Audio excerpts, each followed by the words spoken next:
Facebook and other social networking sites, first and foremost, are platforms for sharing information.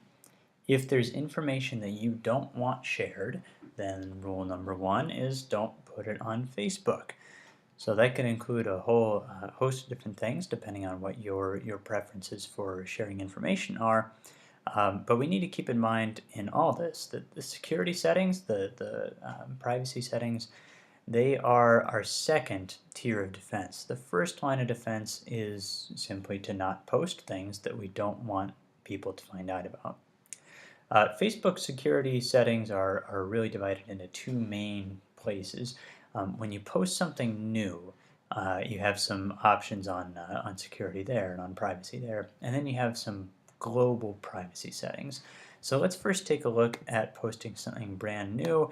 You'll notice my profile looks a little bit boring here. I set up a brand new profile because, well, I didn't want to share all of that information here. I'm not protecting my own privacy as I'm making this video.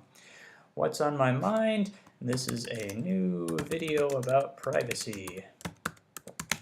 So when I post that, and you can do videos and tags and things like that, you have this option here to make it visible to everyone, anyone who's on or not even on Facebook. So somebody who's not even using Facebook could find this through something like a Google search. You can make it so only your friends can see it. There's actually more things that you can do with this. Only Me is a relatively new feature.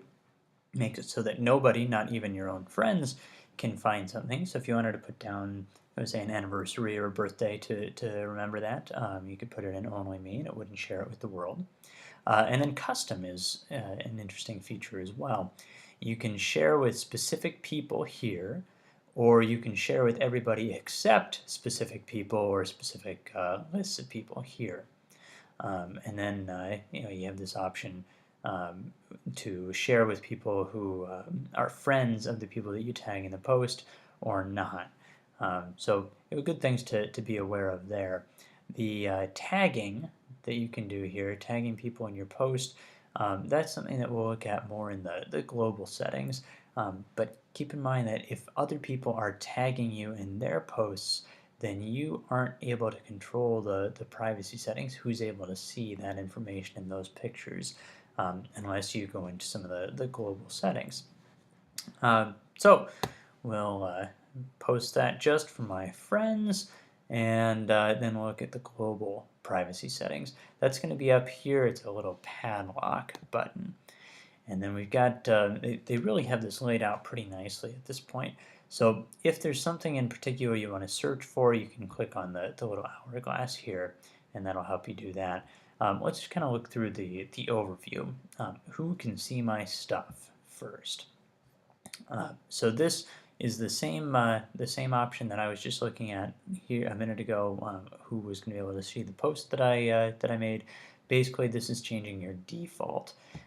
So by default, I can make my future posts public, and of course I can change them for each individual post. Let's see, next one, where do I review? Who can see or find things that I've posted or been tagged in? So the activity log, that's a good thing to check through periodically here, and it'll show you what you posted or what was posted about you, and then the security settings here as well, or the privacy settings.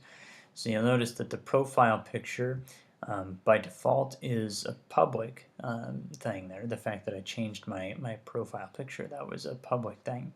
I can change it so that only my friends or only me have the notice that my profile picture has changed, but actually everybody on or off Facebook can see your profile picture, and they can see the picture that you put up at the top of your page, or your background picture there as well.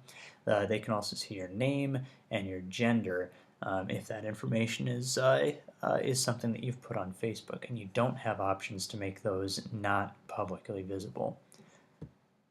If we come back to our security settings,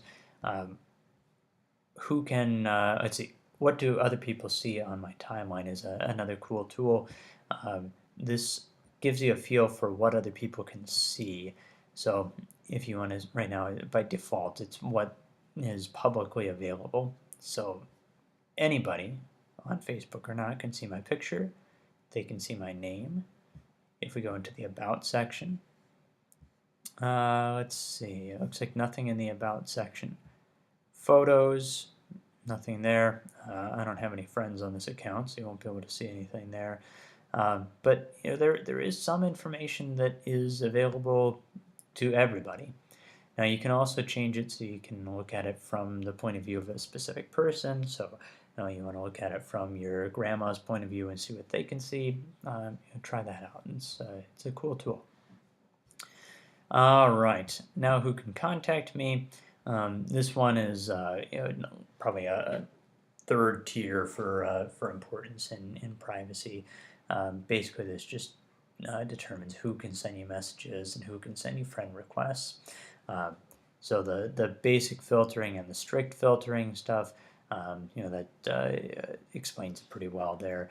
Who can send me friend requests is an interesting one. You can make it so that only friends of friends can send you requests. If you're worried about strangers sending you friend requests, that can block those out. It doesn't change who can become your friend or who you can send friend requests to. So it's just kind of filtering out friend requests if you find that you're getting a lot of them. All right, and then how do I stop someone from bothering me? You can block individual people and make it so that they can't see what you're posting on your timeline, and they can't start conversations with you through the Messenger app.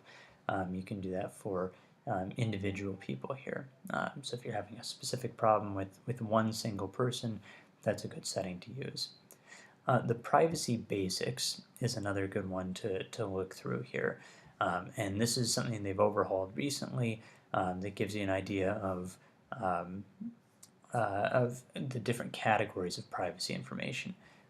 So what others see about you, how others interact with you, and what you see from your friends and from advertisers. All good tools to take a look through. But again, the first line of defense here is controlling who can see what information about you, not necessarily what you can see about other people. There are some more settings here, and these really get down to a fairly detailed level. So the privacy one, this is kind of the same stuff we were just looking through. The timeline and tagging one has some interesting features as well. Here we have people adding things to your timeline, which you don't control by default here. Any of your friends can post on your timeline by default. So we can change that. We can make it so that you have to give approval before it appears in your timeline or before somebody tags you. Who can see things in your timeline? Again, by default, your friends can see everything that's on your timeline, whether you've posted it or somebody else. Actually, friends of friends can see your posts if your mutual friends are tagged as well. And then this tagging stuff is important to be able to manipulate as well.